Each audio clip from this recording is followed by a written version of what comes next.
If your mindset's a trash can, so are your relationships and so are your business. This video is gonna help you shape your mindset and you can go into this year and have the best year of your life. These are questions you must ask yourself so you can have clarity going into the new year. Let's go.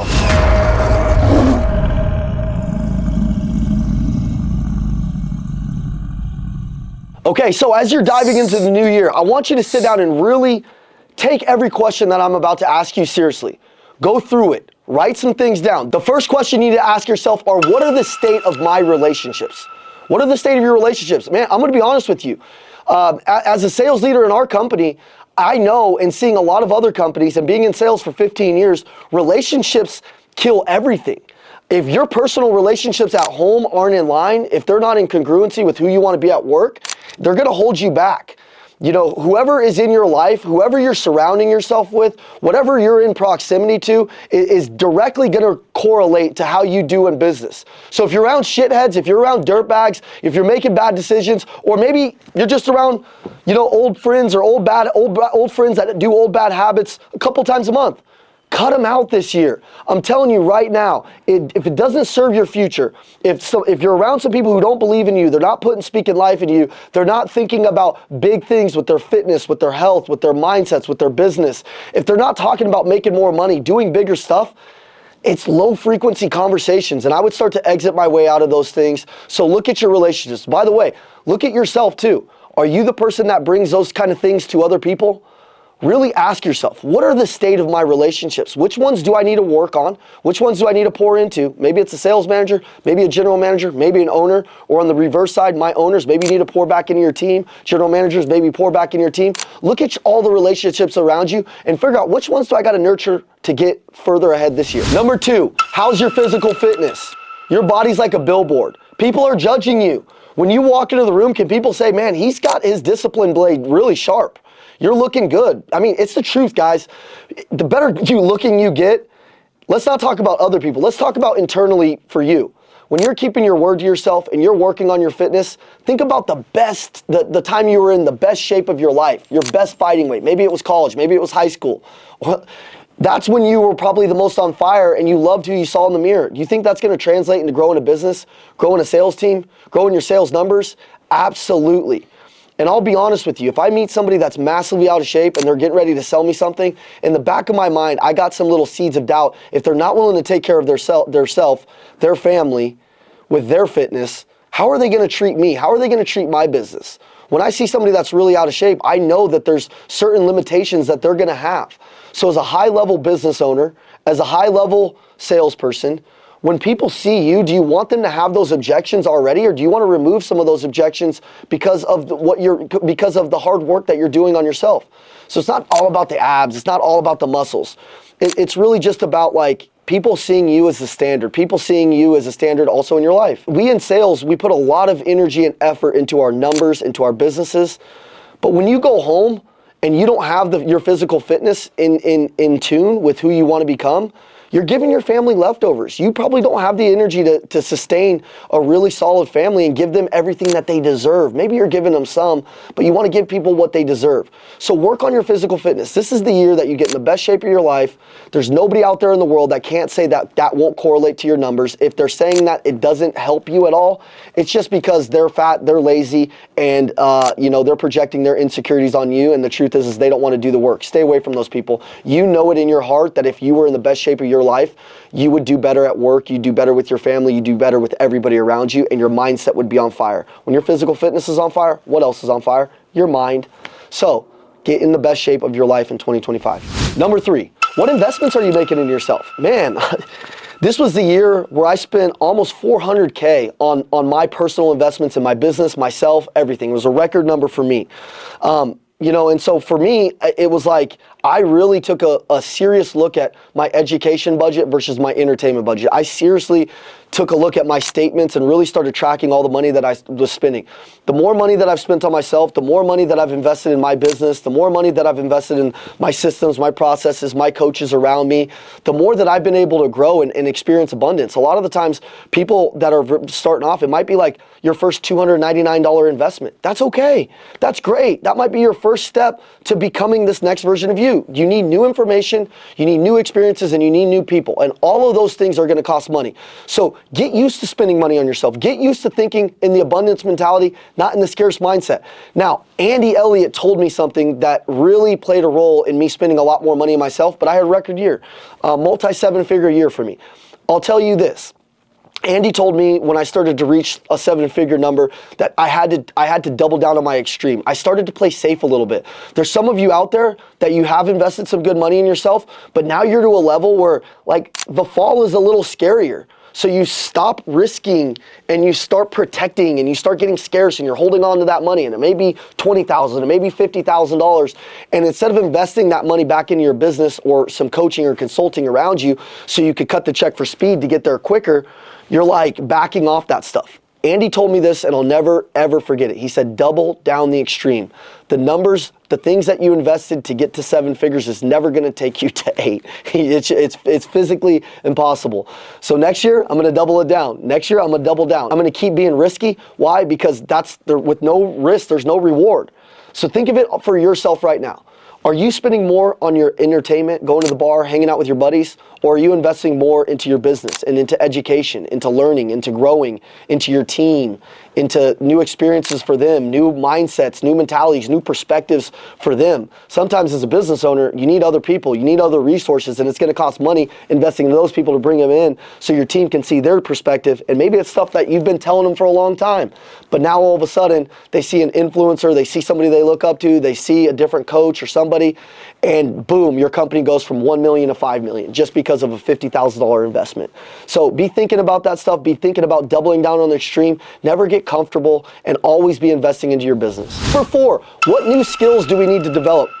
We were at a conference this past year, and Patrick Bet-David said that like you have to develop, I want to say he said between 15 to 20 new skills, and that's so true.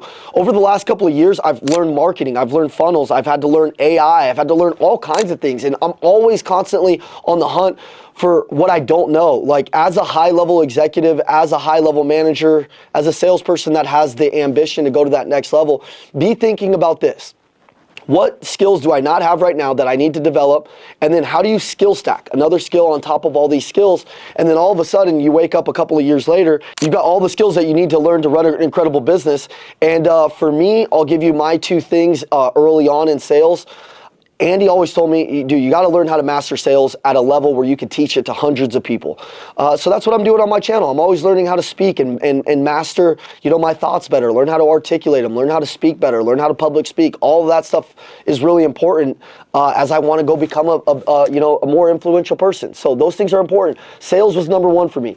Once I really felt like I've mastered sales, and I've never really mastered it. I always have the white belt mentality that I always want to get better and better and better. But as I felt like I was able to master it in the sense of I was able to earn a very dependable income. My numbers weren't going up and down. I was always scaling and was, I've always been one of the top producers down here at the Elliott Group and always in my sales career in the car business. Once I learned how to master that, Andy said the number 2 thing that you need to know to get rich is you need to master leadership. And leadership was never factory installed in me. In fact, there were so many times I wasn't a good leader. There was a lot of times where I was hot-headed and I would run people over. There was a lot of things that I said and did to people that I definitely am not proud of today. But I've learned from all those things. And I've learned how to, with self-mastery and really mastering myself, the things that trigger me, the times that I need to show up and give a little bit more empathy, the times that I need to really listen and not talk when some of my guys may be going through some different things. And I used to kind of be the advice monster that would try to give them advice, whereas once I just started to be present and actually be sincere and figure out what's going on in their head, and then I could actually solve a problem once I became a better listener. A lot of those things were important to me. Those were really hard to develop. To me, those were way harder than sales skills. Sales was easy. Teaching other people how to sell at the level that I've sold at, and then teaching other people how to have belief and courage and charisma and learning how to unpack that for people and constantly hold them accountable.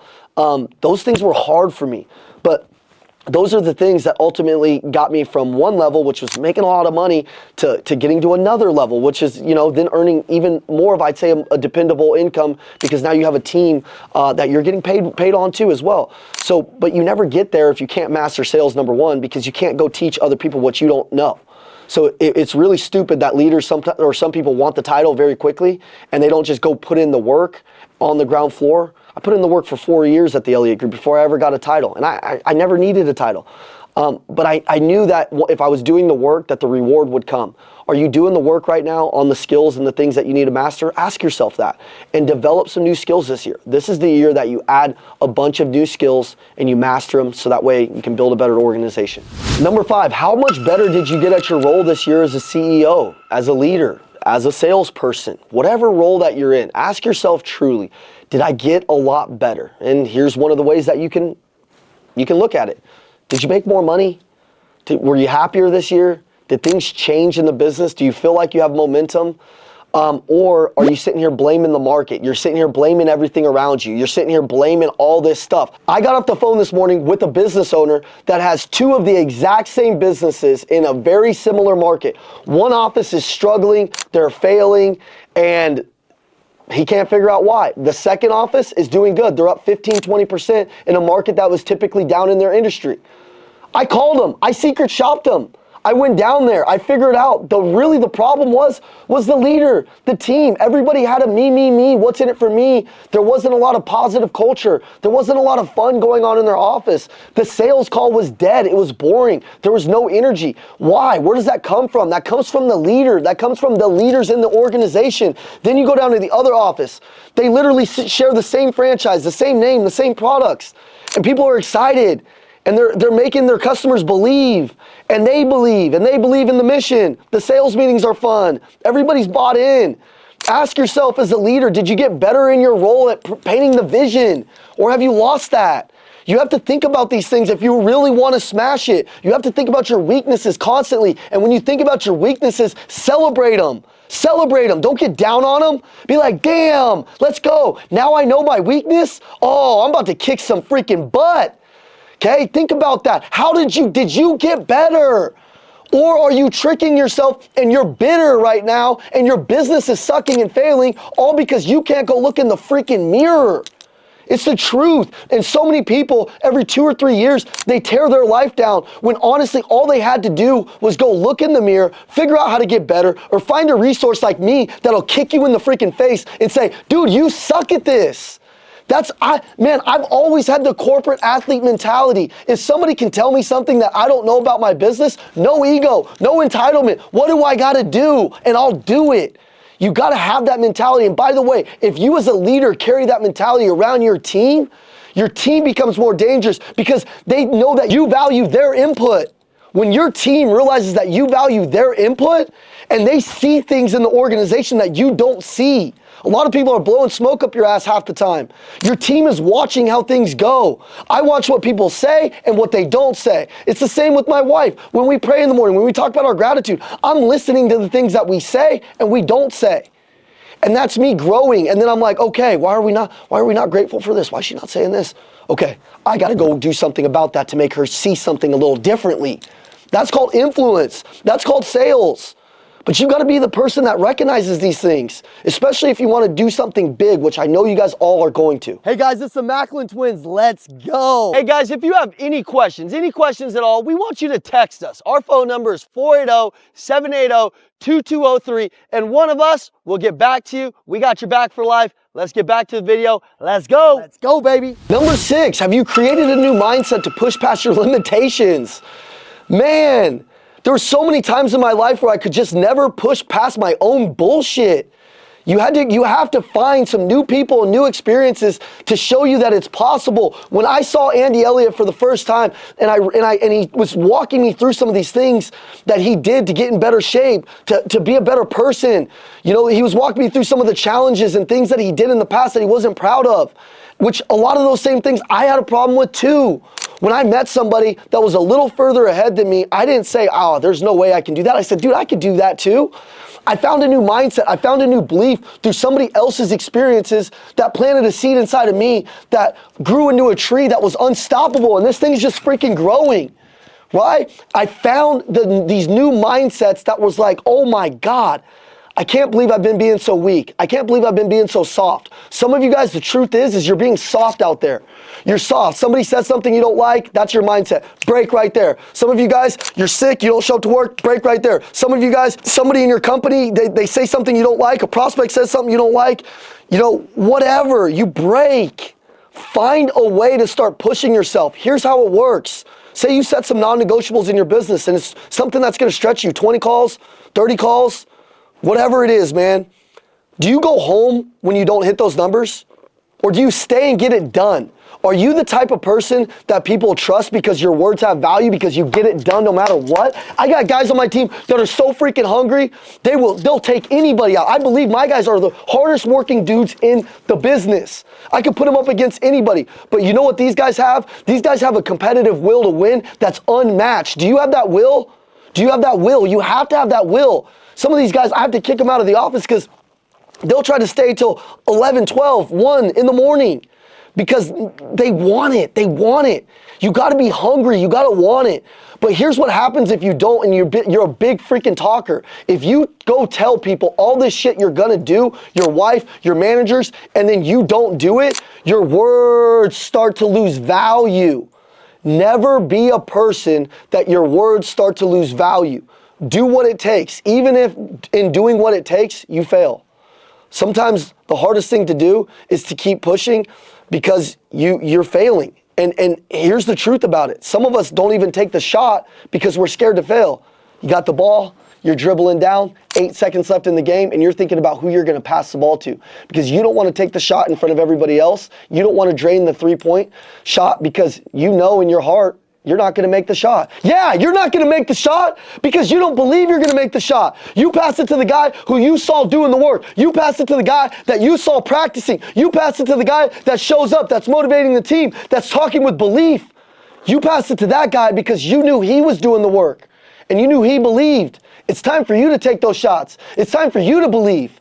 And once this happens, once you start saying, this is my ball, and you're dribbling it up, 7, 6, 5, and then you get into your move, you get into your special move, and you start getting ready to hit it, you have a confidence, an internal enthusiasm that you're ready to kill the competition. You visualize throwing your hands up, freaking hitting the Michael Jordan. Yes, yes, you visualized it. Even in the timeout, you're like, coach, give me the ball, give me the ball, give me the ball. You got to become that person. And the way that you become that person in sales, in anything, but especially in sales and sports, repetition, practice, repetition, reps, reps, reps, reps, reps, fail, fail, feedback, feedback, fail, fail, fail, fail. Get used to failing, man. Get used to missing those shots and saying, it's okay. Guys, I try to give it my best. You guys know what I do. You guys know I show up to practice every day. They'll know. Your team will know. It's okay to fail. You got to get really good with being with like a healthy relationship with rejection and failure. Because most of us, listen, the winners, we fail a lot more than we succeed. Number 7, did you have spiritual growth? I'm going to be honest with you, man. I've talked to thousands of business owners. I've talked to some of the most influential people in the world, the Patrick Bet-Davids, the Steve Weatherfords, the Tim Grovers of the world, all kinds of people. So many powerful 9-figure, 10-figure entrepreneurs, guys that are powerful, making millions of dollars in sales. And the one thing that I've noticed, the ones that are happy, the ones that are living a life that they're super proud of, and they don't have this like emptiness inside of them. Because on the other side, I've seen people come in to the Lion's Den that were literally on suicide watch and they hated their life, but they were making all this money. And I've seen them online and I thought they were going to be some of the coolest people in the world, and then they weren't. You know why? They didn't have any spiritual growth. They were trying to fill God-sized holes with human things, human money, sex, pornography, stupid shit that is not going to fill that void, that hole inside of you. The only thing that can fill some of those dark things, maybe it's a little bit of a dark heart, maybe it's some shame, some anxiety, low limiting beliefs, all that stuff. The only thing that can fill that is God. And if you've been following the Elliott Group, God is number one on our core values. But there was times where we might have said it, but and said it and like believed in God, But there's a difference between truly believing and then truly like living the word, truly studying the word, truly like getting engaged in the word. And shout out Steve Weatherford, shout out Rob, shout out Frank, all the guys who we've invited down to our seminars that have sat with us and walked us through how to get more spiritually mature. I'll give you a tip from Steve Weatherford. He said, Evan, you need to have a training regimen. You need to have a training regimen with Jesus, just like you do with the gym. Steve Weatherford's a Super Bowl champion, guys. One of the fittest dudes on the planet. I call him my Hulk Hogan of pastors. Dude, he gets me jacked and excited, and he has moral authority. He walks in the room. You know the guy's doing the work. He's in incredible shape. His mentality's on fire. He's the most grateful, like just calming spirit in the world. He said, Evan, you got to read 5 Proverbs a day.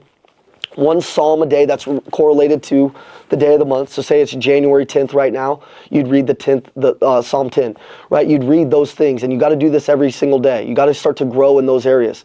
So I'm gonna encourage you to get a Bible that's changed my life. The Bible that changed my life that Steve suggested that I get was the Maxwell Leadership Bible. John Maxwell is one of the greatest leadership trainers of all time. Every one of his leadership principles, if you've ever read one of his books, every one of his leadership principles are all biblical. I mean, everything comes from the Bible, guys.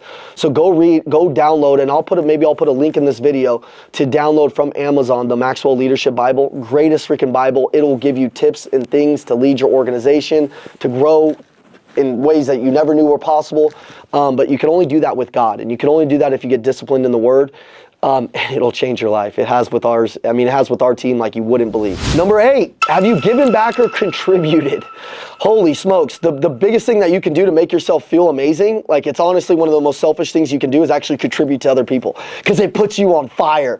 You know, for Christmas this year, it was important to us as the Elliott Group to start contributing and partnering with some charities. So we partnered with Helping Hands for single moms down at Impact Church and sponsored 7 families this year for Christmas presents. And our whole team got all these presents. You know, we brought them all down there, and we spent time with these mothers who were putting themselves through nursing school, and they're working hard, working 2 jobs, some of them, and we sponsored their Christmas presents. And you know, the tears that we shared with them, the things that my team heard, and the things that my team saw also made them even more grateful for their life. You know, because sometimes you, on the other hand, don't realize like you have everything that you prayed for a couple of years ago. So maybe it's time for you to really get in that state of gratitude, which gratitude to me is one of the number one, it's the healthiest human emotion you can have, but it's also one of the number one sales tactics that you can have. If you're grateful for your life and you project an attitude of gratitude, people want to be around you. And I love the people that are just so grateful when I'm going through their sales process. Like this person's grateful for their job. They got a different vibe. Sales is all frequency, but if you're not contributing to other people, you're never going to find some of those stories that will keep your mindset on fire. So for us, it's contributing. Our year this year, we want to give back to a couple of different charities that we've partnered with, and we want to impact some lives. Do you go down to like your local soup kitchen? You go do things on an organization end? Do you help the people that are new in the company? Maybe you're a seasoned salesperson and it's always been about you. It's time to make it about other people. I woke up one day at the top of my company lonely as shit. And the reason being is because I never gave back to anybody. I only cared about myself. Nobody else mattered but me. And when I started to make other people feel powerful, other people feel special, and actually shine the spotlight on them, our organization grew. Man, have you improved your formulas for success? You know, the truth is some of you guys, your systems, your processes, your follow-up, your follow-back, your follow-through just aren't in line, and you're not improving it. You got to sit down and really look at your holes. If I was another business and I were to, like yours, and I was to open up across the street, how would I kick your butt? How would I do it? Would I have a better sales team? Would I have a better customer experience? Would I have lower prices? Would I have more aggressive prices? Would I have a better proposal? Would I have a better meet and greet? What would I do? Can you evaluate your process? Can you evaluate your system from a standpoint where you're not inside of the business, where you actually take a step out of the crash site, take a look back and say, we're just not that good at this. Hey, we're not that good at that. And can you evaluate that formula? You know, when it comes to sales teams, a lot of the times I see one of the biggest mistakes is people don't manage the actions. They're always talking about the result, and they're not managing, the managers aren't managing the daily actions, the daily appointments, the daily proposals, the daily revenue. And then what happens is you wake up at the end of the month and your salespeople are having bad months because you're not managing their daily actions. There's no accountability meetings on that. There's no role play. There's no You know, there's no live phone calls from the managers. There's no managers getting off their asses and actually going and making live phone calls with people and sitting down and saying, hey, here's how you do it, from a person who did it for a long time. Like, I still do this stuff. You know, I still produce a lot of revenue in this company, and my goal is to always do that. I never want to not be a salesperson. I never want to not show my team my formula for success, my formula for follow-up. Like, and by the way, as a sales leader, stuff's always changing in the market. So if you're so removed from what it looks like to be on the sales floor, you're disgusting to me. You're never going to win. Putting more effort. Write that word down. Effort. Most salespeople, the reason why you don't win, and sometimes the reason why your managers may not want to pour into you, is because you have weak ass effort, baby effort. Okay? I put in so much effort, it scares people. I am a winner, and I will always win because I will call my shot, and then I will back it with massive effort. Guys, these are the questions that you need to ask yourself going into 2025. These are the key. This is how you're going to shape your mentality. This is going to be your year. I believe in all of you guys. Thanks for tuning into all of our videos. I want to see some of you guys come down here and spend some time with us at the Elliott Group in the Lions Den this year. We want to get close to you.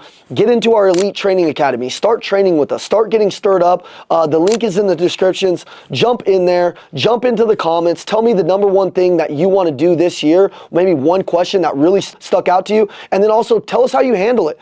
Jump back in the comments and tell us, hey, Evan, we handled it this way. This changed how we did it. It might help somebody else out. Send this video to somebody who needs it, man, who needs to shape their mentality. And maybe they need all of it. Maybe they need a little bit of it. But it's our job to help people grow. So let's go kick some butt. All right, guys, you're the true 1%ers. You made it to the end of the video. Let's go. Like, comment, so we know who you are down below, and then share this video to somebody else who needs it. And also turn your notifications on, because we got the fire coming every single day. Amazing. We'll see you at the next video. Let's go. Let's go. Let's go. Let's go.